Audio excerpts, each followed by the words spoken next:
Bonjour, bonjour, bonjour. Même Malien Bella Djelinfo, Mali Kono, Ani Mali Kokan. Abalmakado Mohamed Diabaté, président de l'association Kerdor, Ani mouvement en face au Mali. Donc, même Malien Bella Djelinfo, Ni Malien Bella Djelinfo, Mali Kono, Ani Mali Kokan, Manga président Fo, Assimi Goïta, Nanga président Nyamba Yembofo. No Borano, Shugel Maïga, Nanga premier ministre, Ni Watina Farimandala, Mba. Afo yara biyama ala man ko yadama ko ken yadama ala ma sikarema be kla ka foli ke tuguni anga fure munu bana ntenyino ko mabemba fo ntenyino ko anga fure munu bana yara biyama ala ma lara sonsma we kat me nyenka ala ka barka du kola ala ko kobalo we munu bana na ala ma ken yaduma ala ma wuli ku jo ala ma ken yaduma no temana ka boyin. Alors, les 49 militaires, donc, au Mali, ni mandat de dépôt d'oro Gambie, donc, incarcérés. Donc, au Bora Côte d'Ivoire, des guides religieux, qu'on a hydrafé, qu'on a déliqué, donc, pour que le se capla. Donc, nous avons dit, nous flâner. Yani follow, ou le Kana, Kana, Kolbena Mali, qu'on a déliqué.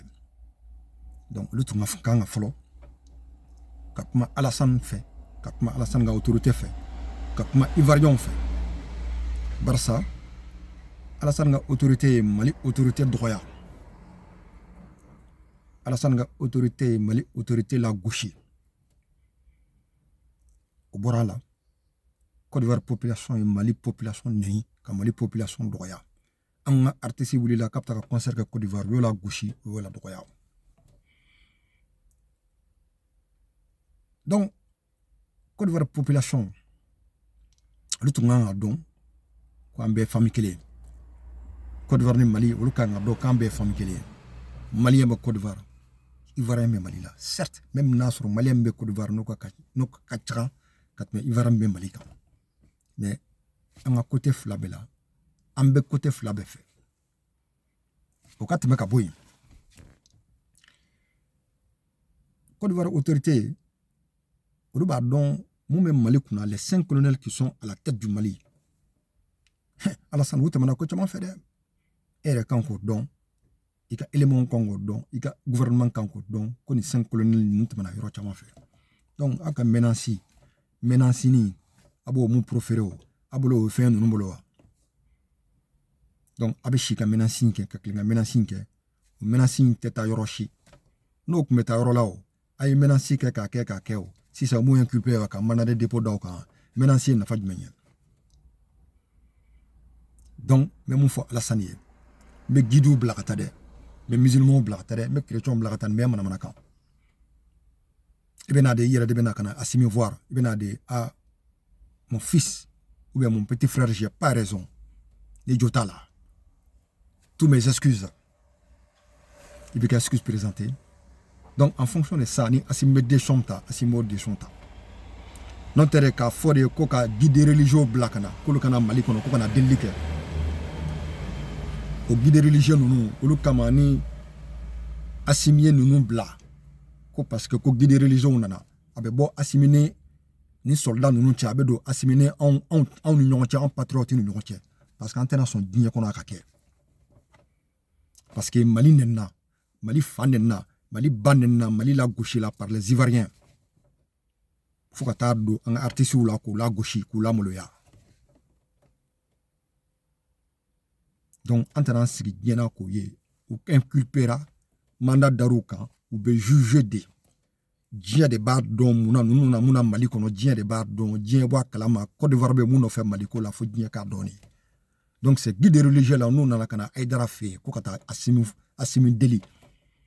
Assimi a fouillé à Sikakata, juge ni justice baka barake.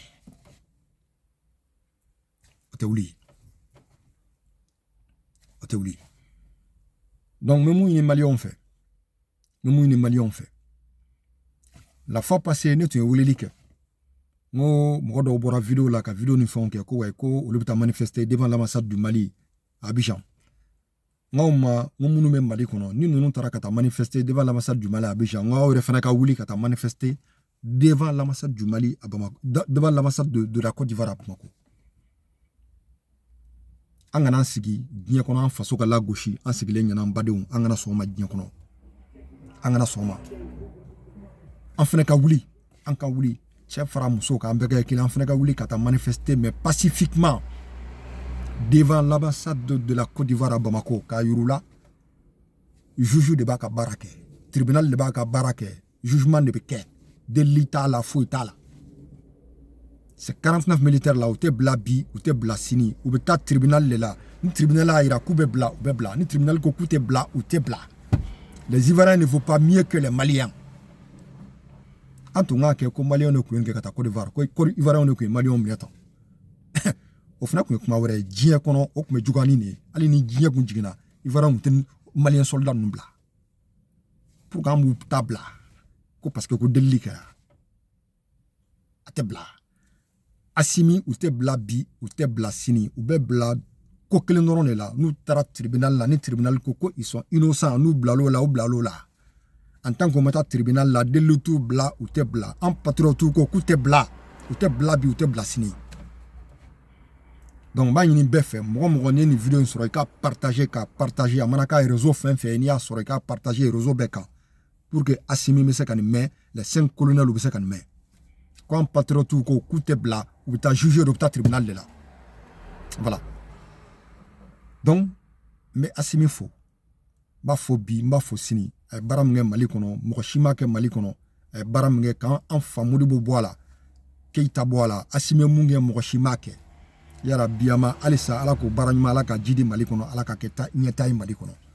Ala ko baranyma o tono se en malien don yerema.